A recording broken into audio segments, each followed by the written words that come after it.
영혼과 관련된 거예요. 보이지 않는 세계죠.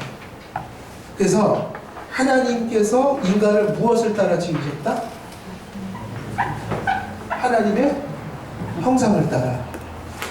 하나님의 형상을 따라 지으셨다. 그럼 형상이라는 의미는 여러 측면인데 이런 부분들이 있어요. 좁은 의미의 하나님 형상이 있고 넓은 의미의 하나님 형상이 있어요. 좁은 의미의 하나님 형상은 뭘까요? 넓은 의미의 하나님 형상은 이런 식으로 이해를 하시면 좋아요. 인간이 인간으로서 불리는데 필요한 부분. 그럼 지금 불신자들은 하나님 형상을 가졌을까요? 안 가졌을까요? 불신자들 당연히 가졌죠. 근데 파괴되고 왜곡된 모습으로 남겨져 있어, 흔적이. 그 좁은 의미가 남아있다는 얘기는 이런 얘기예요. 그들이 아직 인간이다. 그래서 뭐를 하죠? 생각을 하고 선택을 하고 사고를 하잖아요. 종교도 만들잖아요. 도덕적 행동도 하잖아요. 인간이 인간으로서 할 수 있는 것은 다 하고 있어요. 그게 파괴된, 지금 타락한 이후에 남겨진 흔적이에요. 그럼 좁은 의미의 하나님 형상은 뭘까요? 좁은 의미의 하나님 형상은 그 인간에게 주신 인간으로서의 기능들이 있죠. 예를 들면 영혼의 기능에 있어서 아까 두 가지를 얘기했죠. 대표적인 거. 영혼이 하는 일이 뭐라고 그랬죠? 인격이라고 할 때 사고하고 의지하는 거, 선택하는 거. 그러니까 도덕적 판단, 선택 뭐 이런 거. 그런데 그런 기능은 불신자들에게도 있나요? 없나요? 있죠. 그러니까 우리가 영이 죽었다고 할 때, 하나님의 형상이 파괴됐다고 할 때, 그건 좁은 의미의 하나님의 형상을 의미해요. 완전히 죽었어요. 근데 그게 뭐냐?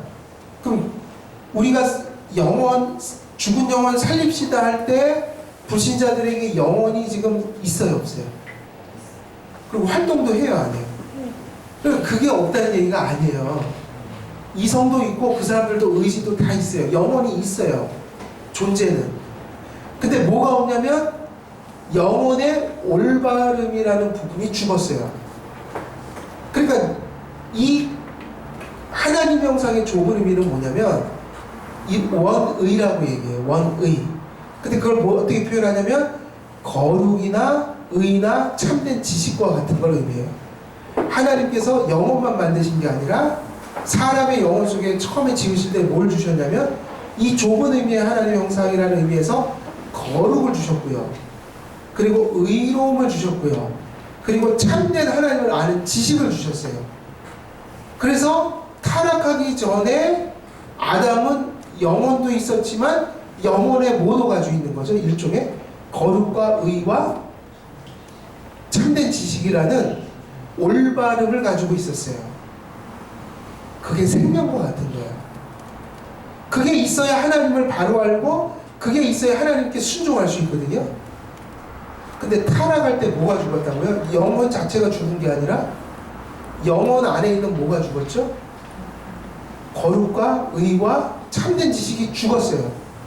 그러니까 이성은, 인간의 이성은 남겨졌는데 이 땅에 속한 것만을 하지 하나님을 향해서는 바른 인식을 갖지를 못하죠. 의지에 있어서는요. 하나님이 기뻐하시는 일을 선택할 수 있어요, 없어요? 의지가 올바름을 상실했기 때문에. 그래서 죄의 노예가 된 거예요. 생각하는 것도 부패했고 선택하고 추구하고 의지하는 것 자체가 방향이 잘못되어 버렸어요.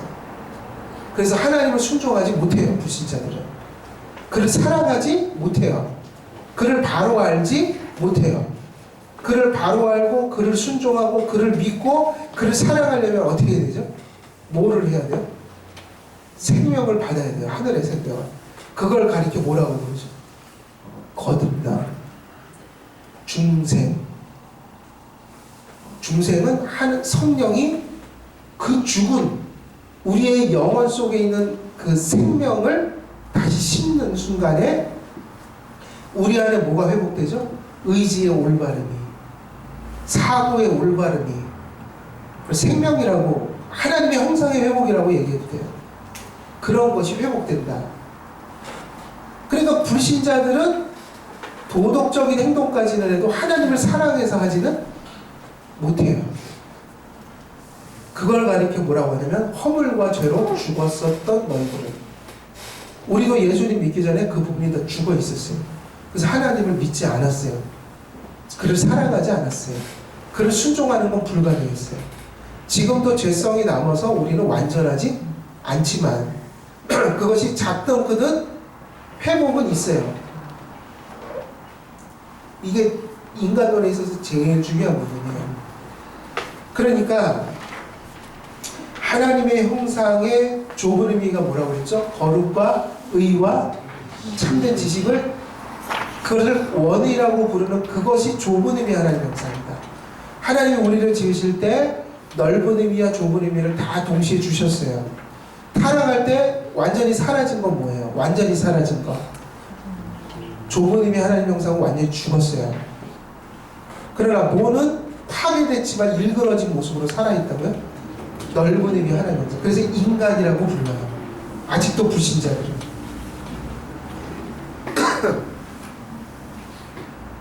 하나님의 형상은 어디에 있을까요? 그래서 그 좁은 의미의 하나님의 형상은 어디에 있다고 가르치냐면 영혼 속에 있다. 자, 그 다음에 이제 그러면 이제 나머지 부분은 무슨 얘기를 하게 되냐면요, 결국 인간론에 있어서 인간의 구성은 어떻게 된다고요? 뭐와 뭐의 결합? 육체와 영혼. 근데 이 인간은 무엇을 따라 지었어요? 하나님의 형상. 육체에도 반영되어 있지만 강조점은 영혼이죠. 영혼 속에 하나님의 형상을 심겨주셨다. 근데 인간에게 있어서 두 측면이 있는데, 인간이 인간으로서 기능하는 데 있어서 필요한 것들이 있고, 넓은 의미, 참된 지식과 의와 거룩이라는 좁은 의미, 원의라고 부르는 것이 있는데, 이것은 이런 인간이 인간으로서 기능하는 기능들 안에 올바름, 통틀어 얘기하면 영혼의 올바름, 이것은 좁은 의미의 하나님의 형상이다. 근데 타락할 때 좁은 의미는 완전히 죽었어요. 그러나 넓은 의미의 형상은 왜곡된 모습으로 일그러진 채로, 파괴된 채로 흔적이 남아있다. 그래서 그 흔적을 가지고 아직 사람들은 예술도 하고 도덕적인 삶도 살고 종교성도 발휘하고 그러는 거죠. 근데 그것으로 구원을 받을 수가 없죠. 그러면 이제 나머지 인간론은 이 두 가지를 이해하는 게 쟁점이에요. 뭐냐면 의지와 이성이 무엇이냐. 이게 바로 아까 영혼까지 얘기를 했잖아요. 영혼의 두 기능이 뭐라고요? 의지와 이성이에요. 영혼이 하는 기능. 그럼 이걸 가지고 우리는 하나님을 알고 하나님을 순종하고 믿는 거예요. 이 이성과 의지를 바로 이해하는 것의 중요성은 알미니안과 우리가, 카톨릭과 우리가 이 이성과 의지를 이해하는 데 있어서 차이가 있기 때문에.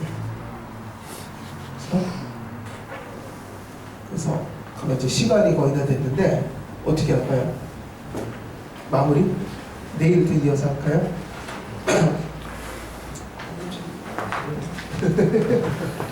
근데 네.